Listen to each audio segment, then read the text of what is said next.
दिखाया जा रहा है क्योंकि अब पीएम मोदी मंच पर आने वाले हैं। कुछ ही देर में जो आपको वो रेड कलर का पर्दा दिखाई दे रहा है, जो एंट्री पॉइंट दिखाई दे रहा है, ठीक वहीं से पीएम मोदी की मौजूदगी होगी। मंच पर संबोधन जो होगा पीएम मोदी का, जो डायस तैयार किया गया है वो भी उसी तरफ तैयार किया गया मेरे दाहिने हाथ में। और बाकी जो साधु संत हैं, जो प्रदेश के कोने कोने से आए हुए हैं, वो भी यहाँ पर बैठे हुए, वो भी इस इंतजार में है कि पीएम मोदी कब यहाँ पर आए, क्योंकि इनकी ओर से राज्याभिषेक किया जा चुका है। लेकिन तब भी वो पीएम मोदी का इंतजार कर रहे हैं। नित्य गोपाल दास जो कि व्हील चेयर पर है, काफी ज्यादा बीमार रहते हैं, नित्य गोपाल दास भी यहाँ पर कुछ देर पहले आए हैं। चूंकि वो चल फिर नहीं सकते, लिहाजा राज्याभिषेक के लिए मंच पर नहीं गए, लेकिन वो आकर के व्हील चेयर पर ही अपनी जगह पर बैठ गए हैं। वो भी इंतजार कर रहे थे पीएम मोदी का। और इसी के साथ साथ पूरे अयोध्या वासी जो आज इंतजार कर रहे हैं पीएम मोदी का, आज उनके लिए ये मौका तो ऐतिहासिक है ही, ये क्षण भी ऐतिहासिक बनने वाला है जब सामने से पीएम मोदी इनको संबोधित करेंगे और बहुत सारी बातें अयोध्या के परिप्रेक्ष्य में कहेंगे, राम मंदिर के परिप्रेक्ष्य में कहेंगे, अपनी अनुभव को बताएंगे, अपनी भावनाएं बताएंगे अयोध्या को लेकर, राम मंदिर को लेकर, और बहुत सारी बातें उनकी ओर से कही भी जाएंगी अयोध्या वासियों को लेकर। तो ये सारी बातें सुनने के लिए भी यहाँ के लोग इंतजार कर रहे हैं। क्योंकि मुख्यमंत्री के साथ पीएम मोदी आए तो जो पीछे का दरवाजा है, जो एक बनाया जाता है बैक स्टेज गया, यूं कहीं तो ग्रीन रूम में इस वक्त पीएम मोदी की मौजूदगी है। ग्रीन रूम में वो तमाम लोगों से मुलाकात कर रहे हैं और कहा जा रहा है कि वो कुछ लोगों से बातचीत भी कर रहे हैं, राज्यपाल से और मुख्यमंत्री से तमाम बातचीत वो कर रहे हैं। इसीलिए शायद थोड़ा वक्त भी लग रहा है और इसके बाद वो सामने आपको दिखाई देंगे मंच पर। तो पीएम मोदी की मौजूदगी अयोध्या में हो चुकी है, रामकथा पार्क में हो चुकी है, और जैसे ही पीएम मोदी सामने आएंगे उस वक्त जो तस्वीर होगी, और देखिए पीएम मोदी अब यहाँ पर आ चुके हैं। पीएम मोदी अब यहाँ पर आ गए हैं और ये देखिए जैसे ही पीएम मोदी आए वैसे ही जय श्री राम का जय उद्घोष यहाँ पर होना शुरू हो गया। तो अब पीएम मोदी कार्यक्रम में पहुंच गए हैं, मंच पर पहुंचने वाले हैं कुछ देर में। पीएम मोदी ने सबसे पहले यहाँ पर पूजा अर्चना की है, तो साफ तौर पर जो उनके माथे पर टीका है अब वो भी यहाँ पर आप देख पा रहे होंगे। इसके अलावा पीएम मोदी के साथ मुख्यमंत्री योगी आदित्यनाथ को भी आप देख पा रहे होंगे। इसके अलावा जो रामलला के मुख्य पुजारी है उनको भी आप यहाँ पर देख पा रहे हैं। तो पीएम मोदी अब यहाँ पर मंच पर के नीचे ठीक सामने आकर बैठ गए हैं, क्योंकि मंच पर से रामलला विराजमान है, लिहाजा पीएम मोदी भी आज इस प्रोटोकॉल को अपना रहे, परंपरा को अपना रहे हैं और वो मंच पर। और अब देखिए मुख्यमंत्री योगी आदित्यनाथ मंच पर पहुंच गए हैं, लोगों को संबोधित करने जा रहे हैं। और मैं चाहती हूँ और मैं रिक्वेस्ट करूंगी कि जो दर्शक है, और अब मुख्यमंत्री यहाँ पर लोगों को संबोधित करने वाले हैं।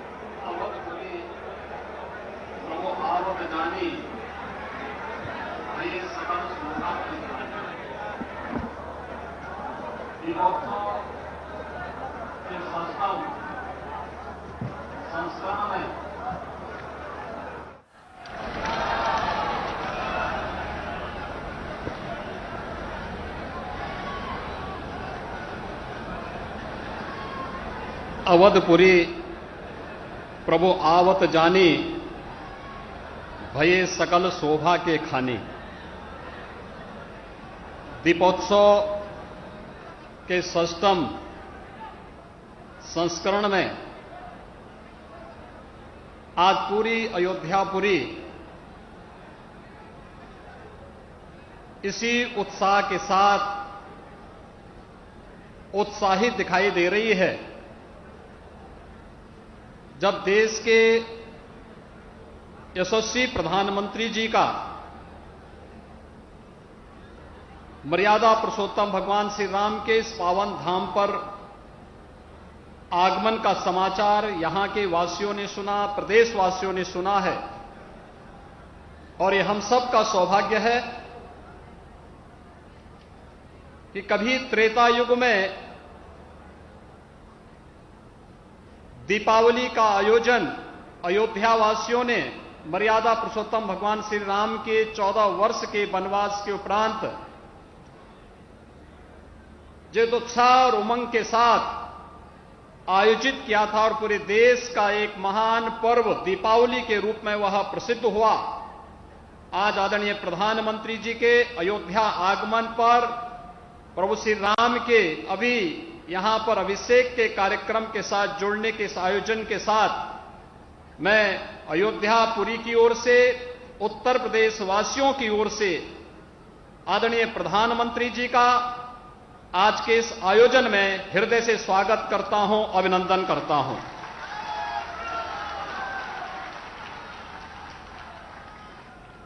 आज के इस आयोजन में यहां पर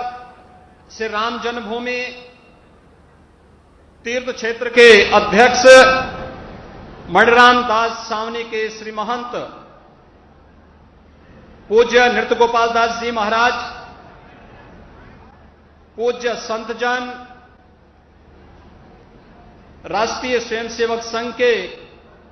माननीय सरकारवाह और अन्य हमारे विचार परिवार के पदाधिकारीगण, उत्तर प्रदेश सरकार में मेरे सहयोगी आदरणीय राज्यपाल जी के नेतृत्व में मेरे साथ दोनों उप मुख्यमंत्री श्री केशव प्रसाद मौर्य जी, श्री ब्रजेश पाठक जी, श्री स्वतंत्र देव सिंह जी, श्री जयवीर सिंह जी, प्रदेश अध्यक्ष चौधरी भूपेंद्र सिंह जी, पूर्व केंद्रीय मंत्री और प्रदेश के प्रभारी माननीय श्री राधा मोहन सिंह जी समेत मैं आप सभी गणमान्य अतिथियों का, पूज्य संतों का आज के इस आयोजन में हृदय से स्वागत करता हूं, अभिनंदन करता हूं। भाइयों बहनों, हम सब जानते हैं अयोध्या कुछ लोगों ने अपनी कुत्सित राजनीति के लिए वीरान बना दी थी, लेकिन जिस अयोध्या के बारे में मर्यादा पुरुषोत्तम भगवान श्री राम ने स्वयं इस बात को कहा हो कि जन्मभूमि मम पुरी सुहावनी, उत्तर दिशि वह सरजू पावनी, आखिर वह अयोध्या कैसे वीरान हो सकती थी। आज से 6 वर्ष पहले आदरणीय प्रधानमंत्री जी के मार्गदर्शन, उनकी प्रेरणा से अयोध्या का दीपोत्सव का कार्यक्रम प्रारंभ हुआ,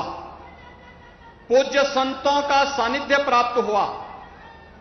पूरी अयोध्या वासी उसके साथ जुड़ते हुए दिखाई दिए और लगातार यह प्रदेश का एक उत्सव, देश का एक उत्सव बनता गया। आज ये अपनी सफलता की एक नई ऊंचाई को छू रहा है, जब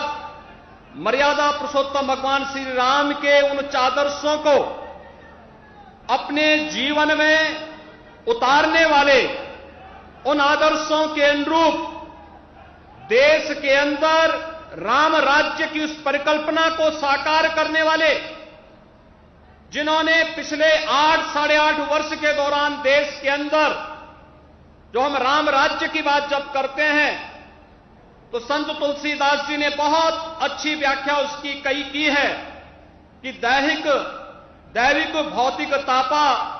राम राज नहीं काहू व्यापा। यानी चाहे वह आदि दैविक हो, आदि भौतिक हो, आध्यात्मिक हो, किसी भी प्रकार के दुख के लिए जहां कोई जगह नहीं, वह राम राज्य की उस परिकल्पना को, जो एक धार्मिक राज्य न होकर के 135 करोड़ लोगों की भावनाओं का प्रतिनिधित्व करने वाला, भारत का एक भारत श्रेष्ठ भारत बनाने की परिकल्पना को साकार करने वाला भारत की वर्तमान व्यवस्था। और भाइयों बहनों, पिछले 8 वर्षों के दौरान इस देश ने और दुनिया ने देखा है, हमने विगत 2.5 वर्ष के दौरान पूरी दुनिया ने कोरोना को देखा है, कोरोना जैसी महामारी का सामना किया है, लेकिन कोरोना जैसी महामारी के बावजूद लोकतांत्रिक मूल्य और आदर्शों का पालन करते हुए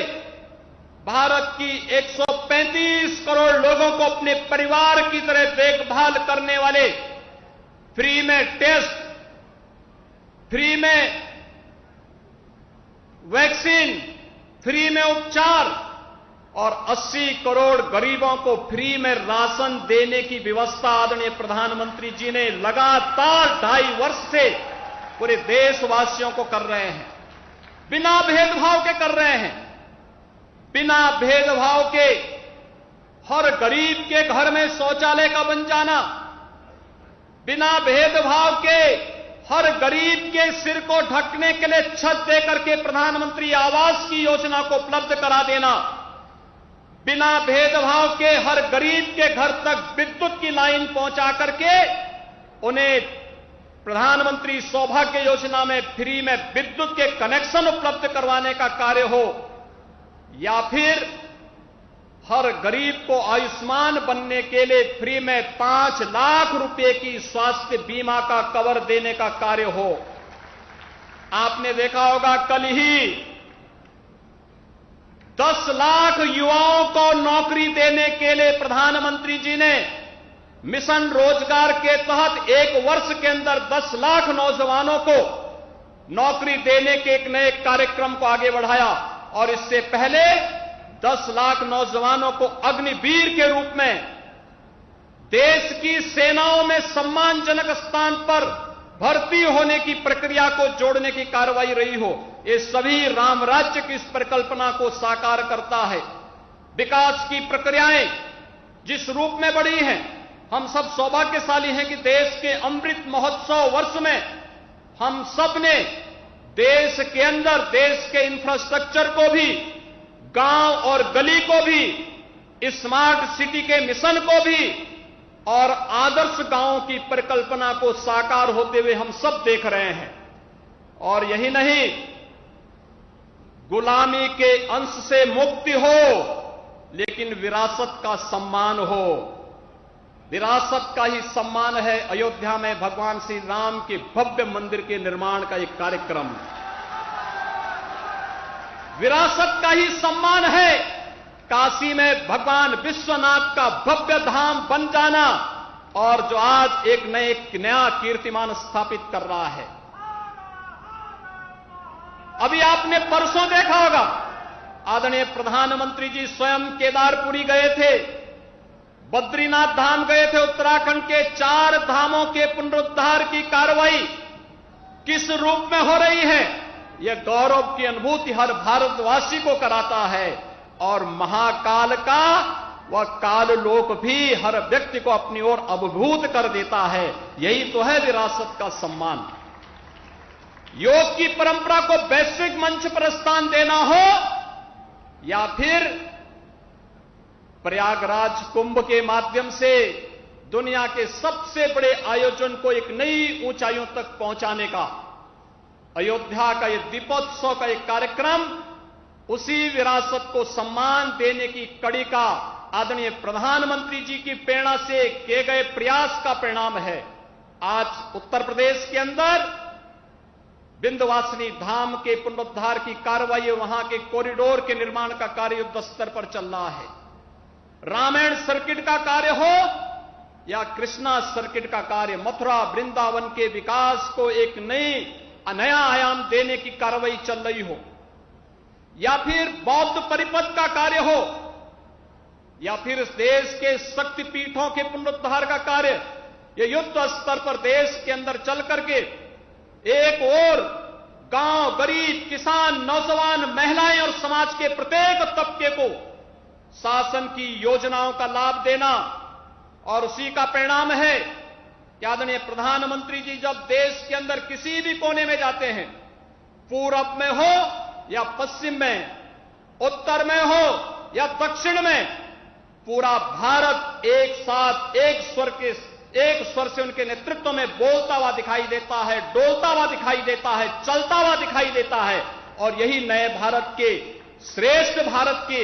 एक भारत श्रेष्ठ भारत के शिल्पकार आदरणीय प्रधानमंत्री जी का आगमन आज अयोध्या धाम में दीपोत्सव के इस कार्यक्रम में हुआ है। यहां पर प्रभु श्री राम के अभिषेक के साथ आदरणीय प्रधानमंत्री जी का जुड़ना पूरे भारतवासियों को अभिभूत कर रहा है। हर व्यक्ति जानता है कि आज अयोध्या में श्री राम जन्मभूमि पर